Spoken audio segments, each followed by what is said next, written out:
어깨 통증 때문에 검사했더니 회전근개 파열이 진단되었을 때 이걸 수술을 바로 해야 할지 아니면 비수술적인 방법으로 해결할 수 있을지 궁금하실 텐데요. 회전근개 파열, 꼭 수술이 필요한 경우는 어떤 경우인지, 또 비수술적 치료에는 어떤 방법이 있는지 오늘은 그 궁금증을 서울세계로병원 관절센터 이기란 원장님과 함께 알려드리겠습니다. 안녕하세요. 서울세계로병원 관절센터 이기란 원장입니다.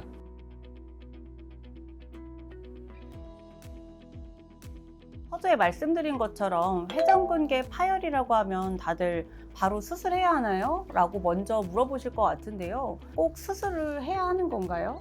회전근개 파열이라고 해서 무조건 수술하는 건 아닙니다. 크기가 작은 부분 파열인 경우나 통증이 일상생활을 크게 방해하지 않는다면 우선 비수술적 치료부터 시도해 보게 됩니다. 대표적인 비수술 치료로는 약물 치료, 주사 치료, 체충격파 치료, 그리고 가장 중요한 재활 운동 치료가 있겠습니다. 실제로 부분 파열 환자분들 중에서는 적절한 운동과 물리 치료만으로도 통증이 줄고 기능을 어느 정도 회복하는 분들도 많이 있습니다. 비수술적인 치료들로 좋아지면 좋겠지만 수술을 꼭 고려해야 되는 경우도 있을 텐데요. 그런 경우는 어떤 경우인가요? 수술이 꼭 필요한 경우는 다음과 같습니다. 힘줄이 완전히 끊어진 전층 파열이 있는 경우나 팔을 움직일 수 없을 정도로 힘이 없는 경우, 그리고 비수술 치료에도 3개월 이상 통증이 호전되지 않는 경우입니다. 특히 중요한 건 환자의 나이와 활동 수준이에요.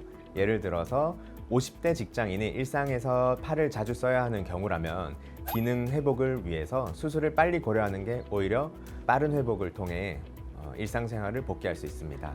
반대로 80대 이상 고령의 경우에는 통증 조절이 우선이고 기능 회복보다는 생활 유지에 중점을 둡니다. 네, 나이랑 그런 활동 수준이 중요하네요.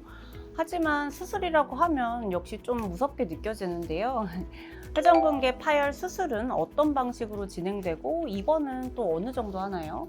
요즘은 대부분 관절 내시경 수술로 진행합니다.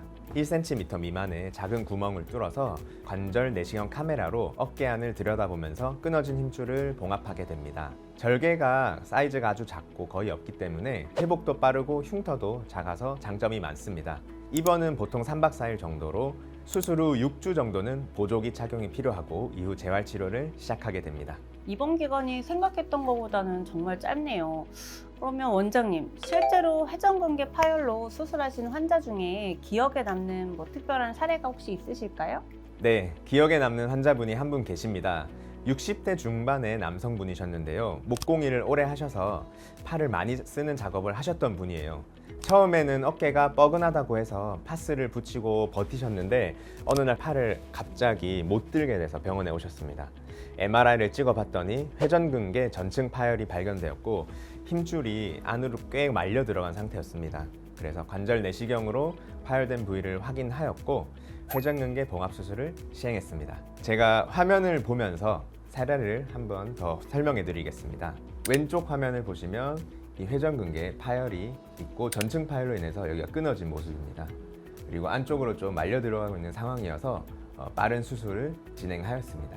여기 끊어진 회전근개 힘줄을 제자리에 붙여놓는 봉합술을 시행하였고 오른쪽과 같이 회전근개가 본래 모습을 되찾아서 이제 기능을 할 수 있는 모습을 확인할 수 있습니다. 수술 후 6주간 보조기 착용 그리고 재활 운동을 진행했습니다. 지금은 팔을 위로 드는 건 물론이고 일상생활이나 간단한 작업 정도는 모두 가능하신 상태입니다. 이분도 하신 말씀이 있는데요. 그때 더 늦었으면 진짜 수술도 못했겠구나 싶은 심정이라고 하셨습니다. 그만큼 회전근개 파열은 진단 타이밍 그리고 수술 타이밍이 정말 중요합니다. 네, 그렇네요. 그분은 정말 그래도 다행히 너무 늦어지기 전에 오셔서 결과가 좋으셨던 것 같은데요. 수술 후에 재활도 중요할 것 같은데 회복이나 그럼 재활 과정은 어떻게 되나요? 네, 회전근개 파열 수술은 재활이 수술만큼이나 아주 중요합니다. 수술 후 6주차까지는 보조기를 착용해서 수술 부위를 보호하게 됩니다. 하지만 관절이 보조기를 착용하고 있는 동안에는 굳어지게 되는데 관절이 많이 굳어지지 않게 부드럽게 움직이는 수동 운동을 동시에 시작하게 됩니다. 6주 이후부터는 능동 운동, 즉 환자 스스로 팔을 움직이며 가동 범위를 넓히고 점차 근력 운동도 병행합니다. 전체적으로 재활은 약 3개월 정도 소요되고 힘줄 상태에 따라 6개월까지 길어지는 경우도 있습니다. 중요한 건 조급하게 무리할 필요는 없고 단계별로 회복하는 게 예후를 좋게 만드는 핵심입니다. 너무 조급해하면 안 되겠어요. 말씀해주신 대로. 혹시 그러면 수술을 너무 늦게 하거나 오래 방치하면 안 좋은 점도 있을까요? 조금만 더 참아볼까 하는 분들한테 뭐 꼭 전하고 싶은 말씀이 있으시다면요?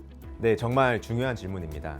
회전근개 파열을 오래 방치하면은 힘줄이 점점 안쪽으로 말려 들어가게 되고 조직도 많이 상하게 되고 근육이 지방으로 변성하게 되면서 근육이 아주 약해지게 됩니다.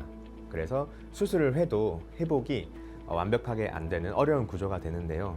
그러면 봉합이 어렵거나 봉합을 한다고 해도 다시 재파열되는 확률도 올라가게 되고요. 그래서 저희는 단순히 통증 유무만 보지 않고 영상 결과나 근육 위축 정도를 같이 보고 수술 시기를 결정합니다. 지금은 참을만 하니까 하다가 오히려 기회를 놓치는 분들이 많아서 항상 조기 진단을 받고 상태에 맞게 치료를 결정하는 게 가장 중요합니다. 네.